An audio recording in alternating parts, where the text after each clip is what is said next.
इन question number 10 है differentiate the following on the given criteria.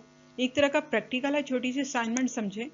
ये आपने अपने माइंड से करनी है, ठीक है, खुद करनी है। अब आप खुद सोच के इसको करेंगे तो आप ज़्यादा लर्न करोगे और एंजॉय भी करोगे इसको करते हुए। जैसे कि डिफरेंट कॉलम्स है, यहाँ पे क्राइटेरिया है और फिर आगे डिफरेंट वायरसेस के नाम बताए गए हैं। जैसे वायरस है, वर्म है, एडवेयर और स्पाइवेयर है, ठीक है। तो क्राइटेरिया क्या है कि लेवल ऑफ डेंजर, यानी कोई चीज़ कितनी हद तक डेंजर है हमें ये बताना है। सपोज के अगर जैसे वायरस, वर्म, एडवेयर, स्पाइवेयर में से कौन सी चीज़ ज़्यादा डेंजर है। अब देखें इनमें से जो एडवेयर वो तो सिर्फ ऐड प्रोवाइड करता है, ऐड आते जाते हैं जब हम ये कोई इतना डेंजरस, ये डेंजरस नहीं होता। स्पाइवेयर भी इंफॉर्मेशन को लेती है, ठीक है, कॉपी पेस्टिंग वगैरह।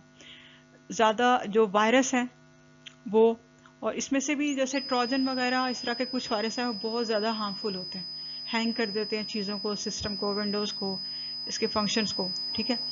तो उसमें जैसे वॉर्म भी उस तरह के, जैसे समझ लें कि जर्म्स हैं जो कि सिस्टम को ख़राब करते हैं, नेटवर्किंग को या डिवाइसेस को, सही है, यानी कंप्यूटर वगैरह को। तो इसमें से आप लेवल बता सकते हो, जैसे सबसे ज़्यादा डेंजरस क्या है, आप उधर 4 लिख दो, देन उसके बाद जो उधर 3 लिख दो, फिर 2 लिख दो, 1 लिख दो, यानी या आप कुछ भी अपने वर्ड्स में लिख दो कि ये लेस हार्मफुल है या ये हार्मफुल नहीं है, ये ज़्यादा डेंजरस है सिस्टम के लिए, इस तरीके से। फिर नेक्स्ट है कि हाउ इज़ इट इनिशिएटेड, ये स्टार्ट कैसे होता है, स्टार्टिंग हमें कैसे पता चलता है, ठीक है। तो अक्सर जब अटैक हो जाता है फिर तो यूज़र को एट अ टाइम तो पता नहीं चलता, लेकिन जब हम परफॉर्मेंस देखते हैं डिवाइस की, जब हम काम कर रहे होते हैं तो परफॉर्मेंस के थ्रू हमें पता चलता है, जब उसमें प्रॉब्लम आने शुरू होते हैं, हैंगिंग वगैरह, ठीक है, तब हमें पता चलता है। तो फिर इसको आप कैसे फिल करोगे इन डिफरेंट चीज़ों के हिसाब से। फिर damage that can be done to data और हार्डवेयर, कौन से डाटा और कौन से हार्डवेयर को कौन सी चीज़ नुकसान पहुंचाती है। आपने चैप्टर में पढ़ा डिटेल में इन सब चीज़ों को, ठीक है, क्वेश्चन आंसर भी किए हैं और चैप्टर में आपको हर चीज़ एक्सप्लेन की गई है। आप बुक से भी रीड करो और फिर इसको फिल करो। Effect on computer speed, computer speed पे क्या फ़र्क पड़ता है इन चीज़ों से, ठीक है। तो वायरस अटैक से अच्छा सा फ़र्क पड़ता है या किसी से स्पीड पे कोई फ़र्क नहीं पड़ता। अब इसको टिक क्रॉस के हिसाब से भी कर सकते हो, नंबरिंग के हिसाब से और वर्डिंग के हिसाब से, किसी भी स्टाइल में इसको आप बता सकते हो, ठीक है, कि ये कॉलम किस तरह मैनेज होगा। फिर मीन्स टू स्प्रेड, यानी किस ज़रिए से, किस तरीके से ये चीज़ एंटर होती है डिवाइसेस के अंदर, ये आपने इसमें बताना है। स्टूडेंट्स, अब एक्सरसाइज नंबर सी है, match the column. Column A है, कॉलम बी है, और इसी तरीके से आपने कॉलम सी यहाँ पे ड्रॉ करना है और वो ब्लॉक्स बनाने हैं, डिफरेंट 6 हैं, जैसे आप पिछली एक्सरसाइजेज में करते रहो। वहाँ पे आपने आंसर्स लिख देने हैं, ठीक है। सो फर्स्ट वन स्टेटमेंट है presenting someone's ideas as your own without acknowledging the author. इसको फर्स्ट को आप ऑप्शन एफ के साथ मैच करें, प्लेजरिज्म, सही। तो 1F फर्स्ट आंसर होगा। नेक्स्ट है number 2, an advertising software that presents ads and pop up windows to spread virus, ठीक है। ये सारे आपने चैप्टर्स में पढ़े हैं, ये कौन सा सॉफ्टवेयर होता है, ठीक है। ये नंबर 2 को आप ऑप्शन ए से मिलाएं, एड, ठीक है, एड से है ना, एडवेयर, ठीक है। सो 2A आंसर होगा इसका। Number 3, crime that is committed through a computer system, तो इसको नंबर 3 को ऑप्शन ई से मैच करें, साइबर क्राइम, इसको साइबर क्राइम कहते हैं, 3E आंसर होगा इसका। फिर नंबर 4 पे देखिए, secretive security code that verifies users identity, तो फोर्थ स्टेटमेंट को आप ऑप्शन सी से मैच करें, पिन, यानी कि पर्सनल आइडेंटिफिकेशन नंबर, ठीक है। तो 4C इसका आंसर होगा। फिर स्टेटमेंट नंबर 5 है कि a person that gains unauthorised access to other computers by bypassing passwords, ठीक है, जो कि जिसकी इजाज़त नहीं होती दूसरों का डाटा वगैरह स्टील करने के लिए, चोरी करने के लिए, उसको जासूसी करने के लिए या गलत मकासद के इस्तेमाल के लिए एक पर्सन जो एक्सेस लेता है दूसरों के पासवर्ड्स को, उसको क्या कहते हैं। तो इसको ऑप्शन बी के साथ मिलाइए क्रैकर, ठीक है। 5 भी आंसर होगा और 6 के ऊपर है 6 statement, a utility software that prevents threats and data loss from our computer. तो इसको ऑप्शन डी से मिलाएं, एंटीवायरस, 6D। सो मैं एक दफ़ा आंसर्स रिपीट कर देती हूँ, अब टैली कर लीजिए। ब्लॉक आपने बनाया, कॉलम सी ब्लॉक्स हैं इसमें 6, ठीक है। फर्स्ट ब्लॉक में आंसर होगा 1F, देन 2A, नेक्स्ट है 3E, फोर्थ के ऊपर है 4C, 5 पे है 5B एंड 6 ब्लॉक में आएगा आंसर 6D।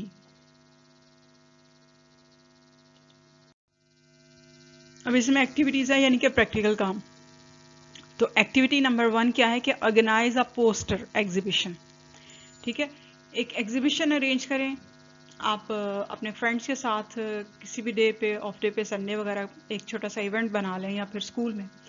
तो पोस्टर एग्जीबिशन बनाएं जिसमें आप पोस्टर्स बनाएंगे, in which students suggest measures to the audience how to use the computer and the internet safely, ठीक है। आपने उसमें ऑडियंस को बताना है, उसमें आपके फ्रेंड्स हो सकते हैं, आपसे छोटे बच्चे हो सकते हैं, आपके क्लास फेलोज हो सकते हैं, ठीक है, या फिर आपसे बड़े भी हो सकते हैं, जो भी दूसरे लोग हों, उनको आपने अवेयरनेस देनी है। क्योंकि आपने चैप्टर में बहुत कुछ पढ़ा है, ठीक है, कि कंप्यूटर को सेफली यूज़ करने के लिए यानी सिक्योरिटी के हिसाब से इंटरनेट को कैसे यूज़ करना चाहिए, क्या क्या पॉसिबल होता है और कैसी कैसी मेजर्स यानी इकदाम हमें फॉलो करने चाहिए। तो इसमें से कुछ टॉपिक्स के ऊपर आपने फोकस करना है, असाइनमेंट बनानी है। इस चैप्टर में जो पढ़ा इसमें से मेन और की पॉइंट्स निकालिए। मजीद सर्चिंग से आप एक्स्ट्रा इन्फॉर्मेशन भी इसमें ऐड कर सकते हो। फिर एक असाइनमेंट या चार्ट पेपर बना के या क्लू कार्ड्स बना लें, उसके थ्रू आप प्रेजेंटेशन दें। सो स्पेशल आपने पॉइंट्स इसमें फोकस करना है जो वो ये हैं कि prevent your computers from viruses and malware. जो भी सॉफ्टवेयर जो कि आपके फंक्शन को डैमेज करने वाले हैं या फिर वायरसेस वगैरह हैं, उनसे स्पेशली आपने अपने सिस्टम की रोकथाम करनी है, उसको महफूज रखना है। फिर से no to cyber bullying and harassment. Cyber bullying और हरासमेंट पे तवज्जो नहीं देनी, ठीक है। इसको प्रोटेस्ट करना है, इसकी बिल्कुल निगेशन करें, सही। फिर से no to piracy and plagiarism. Piracy और प्लेजरिज्म में नहीं आना बिल्कुल, यानी कि इसको बुरा कहने के साथ साथ ये भी एस्पेक्ट होता है से नो का कि हम खुद भी ये काम नहीं करें। अगर कभी करना भी चाहें या एज अ फन ही, तो बिल्कुल नहीं करना चाहिए। ना तो पायरेसी, ना तो दूसरों की इंफॉर्मेशन में या डाटा वगैरह में इंटरफेरेंस करें या किसी को नुकसान पहुंचाने की कोशिश करें, नहीं। और प्लेजरिज्म यानी किसी का ओरिजिनल कंटेंट उसकी बगैर इजाज़त के आप इस्तेमाल नहीं करें, अपना क्रिएट करें। अगर आपने कोट करना है, रेफर करना है, तो फिर वो उसके ओरिजिनल ऑथर को या उसके क्रिएटर को मेंशन करते हुए आप फिर उसको इस्तेमाल कर सकते हो। फिर देन है कि how to cope up with the cyber crimes. अगर कभी कभार साइबर क्राइम का कोई शिकार हो जाए, फॉर एग्जांपल सपोज, तो फिर क्या करना चाहिए। ज़ाहिर है पाकिस्तान में इसके लिए ऑर्गेनाइजेशन भी है, रिपोर्ट के लिए ऑनलाइन हेल्पलाइन भी मौजूद है, या फिर एक्सपर्ट अपने दोस्त वगैरह होते हैं उनको फ़ौरन रिपोर्ट करनी चाहिए। ये वो आपने इसके अलावा मज़ीद क्या करना चाहिए आप उनको सजेस्ट कर सकते हैं। तो इन पॉइंट्स को इनसर्कल करते हुए आपने अपनी असाइनमेंट बनानी है और प्रेजेंटेशन देनी है। ये फर्स्ट एक्टिविटी आपकी।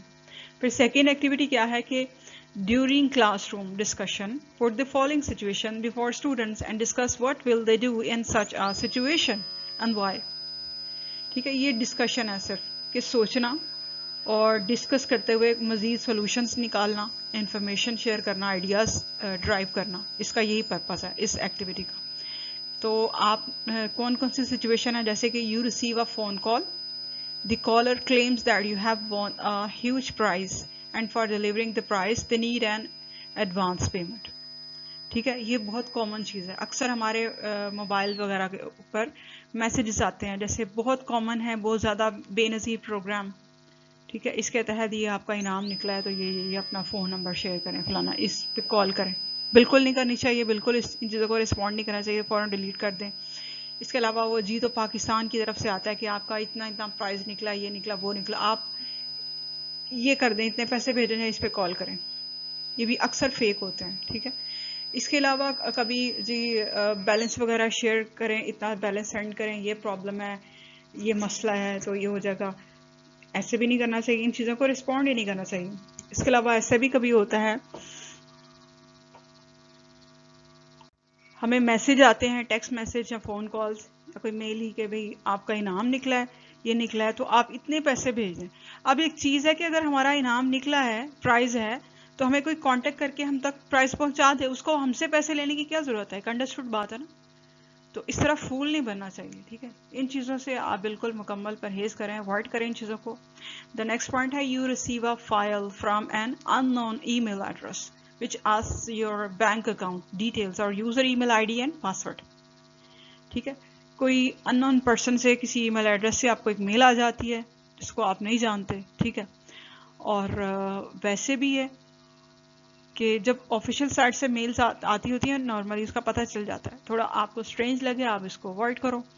और अगर स्पेशली इस तरह के लिंक्स हों या मेल हो गए जी आप ये है फलां, ये सिचुएशन लिख के कोई भी बना के, तो आपको टेम्प्ट किया जाता है कि आप अपना बैंक अकाउंट डिटेल बताओ, शेयर करो, ईमेल एड्रेस बताओ, आईडी, पासवर्ड और कभी कभार पिन कोड भी पूछ लेते हैं। तो ऐसी चीज़ों को बिल्कुल शेयर नहीं करते, बिल्कुल भी इन चीज़ों को अवॉइड करना चाहिए बिल्कुल। नेक्स्ट सिचुएशन है कि while surfing an unknown website, the website demands to access content by providing your Facebook or Gmail accounts credentials।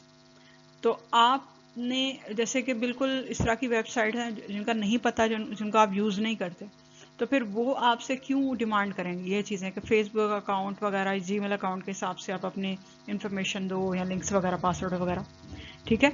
तो ये भी शेयर नहीं करते, खामखा में हर जगह पे विदाउट नॉलेज क्लिकिंग करना, हर चीज़ को छेड़छाड़, मतलब हर चीज़ के अंदर पासवर्ड वगैरह डालते जाना या जो भी है, हम अपनी इंफॉर्मेशन प्रोवाइड करें नहीं।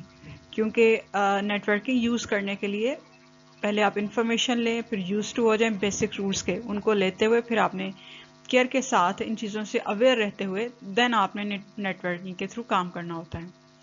तो आप इन सब चीज़ों को, इन पॉइंट्स को डिस्कस करें। डिस्कस करने से क्या होता है कि डिफरेंट आइडियाज़ आएंगे, ड्राइव होंगे, सॉल्यूशंस निकलेंगे।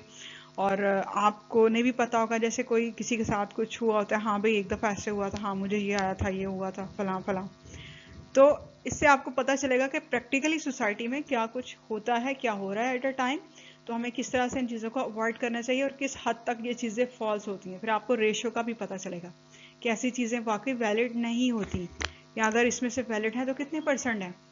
तो डेफिनेटली जो फॉल्स आइडियाज़ हैं ऐसे, उसका रेशो ज़्यादा ही होगा, क्योंकि ऐसी चीज़ें ऑफिशियली इस तरीके से नहीं आती।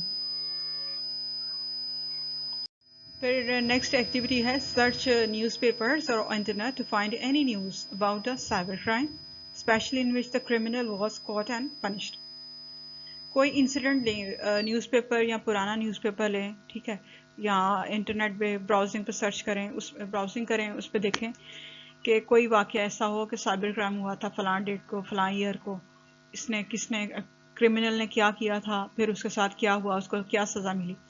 ये पूरा सर्च करके आप इसको इस पे लिख लो, या इसका जो फैक्ट्स एंड फिगर्स हैं उनका डाटा वगैरह बना के या एक असाइनमेंट की सूरत में आप बनाएं।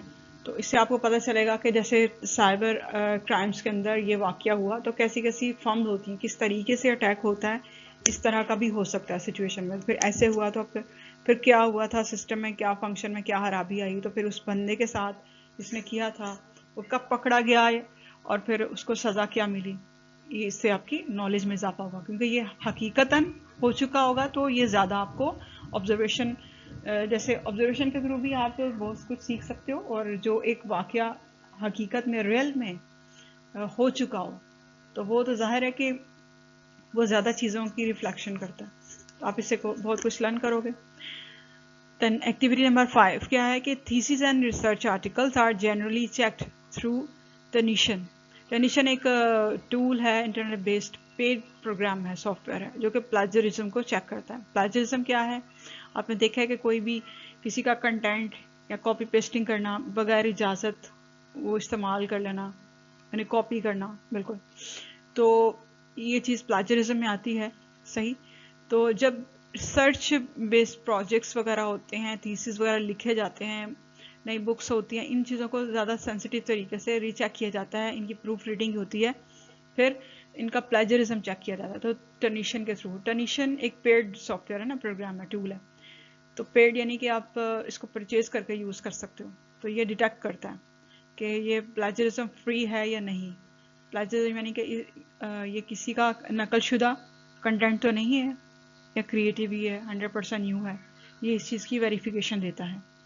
तो इस तरह ऑनलाइन कुछ और सर्विसेज भी हैं जो लिमिटेड फीचर में हैं, यानी प्रीमियम क्वालिटी तो उनकी नहीं होगी, लेकिन कुछ बेसिक फीचर्स प्रोवाइड करती हैं चेकिंग के लिए। स्टूडेंट्स के लिए भी ये हेल्पफुल हैं, तो स्टूडेंट्स इस चीज़ को ऑब्जर्व कर सकते हैं। जैसा कि आप प्रैक्टिकल करके देखें, कोई भी डॉक्यूमेंट है आप खुद लिखें और फिर एक चीज़ आप इंटरनेट से लें, कोई भी एक पैसेज वहाँ से कॉपी पेस्ट करें या वहाँ से लिख लें, और फिर उसको आपने ये जैसे 3 पेजेस लिंक्स प्रोवाइड किए गए हैं, duplicate.com और quetest.com है और plexscan.com, ठीक है, तीनों वेबसाइट्स हैं। तो इनमें से कोई भी आप एक ओपन करें, वहाँ पे कॉपी पेस्टिंग से वो इंस्ट्रक्शन विंडोज़ के ऊपर आ जाएंगी कि ऐसे ऐसे करना है। आप उस तरीके से टेक्स्ट को चेक करें तो फिर वहाँ पर आंसर भी आ जाएगा, उसका रिजल्ट आ जाएगा कि ये प्योर है, या अगर वो कॉपी वाला हुआ तो वो भी रिजल्ट दे देगा, ठीक है। इस तरह से आपने करके देखना, प्लेजरिज्म का खुद चेक करना है, तो करेंगे तो आपको आएगा भी, और प्रैक्टिकली करके आपको बिल्कुल समझ में आ जाएगी, इंटरेस्ट से आप सीख लोगे। Write an essay on any topic and copy and paste some text from internet websites in your essay. कोई भी एक ऐसे आपने खुद लिखना है, इसके बाद इसका कुछ हिस्सा कुछ इंटरनेट से कोई ऐसे लेके वहाँ से कॉपी पेस्ट करें, ठीक है। देन फिर प्लेजरिज्म को चेक करें अपने पूरे डॉक्यूमेंट को, तो वो ज़रूर हाईलाइट कर देगा कि ये जो चीज़ वेबसाइट से आपने उठाई है, जो पहले से पब्लिश हुई है, क्योंकि ये डाटा है, डाटा ट्रांसमिशन चल रही होती है हर वक्त, एक स्ट्रॉन्ग नेटवर्क है, तो जो जो भी इंस्टॉल या जो कुछ भी रनिंग में चल रहा होता है पूरा रिकॉर्ड होता है ना नेटवर्क के ऊपर। इस वजह से जो चीज़ आपने की है, ये टूल्स वगैरह इसलिए बनाए गए हैं, जो भी कॉपी पेस्ट है तो वो फ़ौरन हाईलाइट कर देगा। तो आप प्रैक्टिकली इसको इस तरीके से करके देखें, तो इससे क्या हुआ कि आप में अवेयरनेस आ रही है। अवेयरनेस करने से एक तो हम लॉज को फॉलो करते हैं, सेकेंडली के एक अच्छे तरीके से पॉजिटिव वे में काम करने की जो सलाहियत एबिलिटी होती है उसको प्रमोशन मिलती है। Thank you for listening.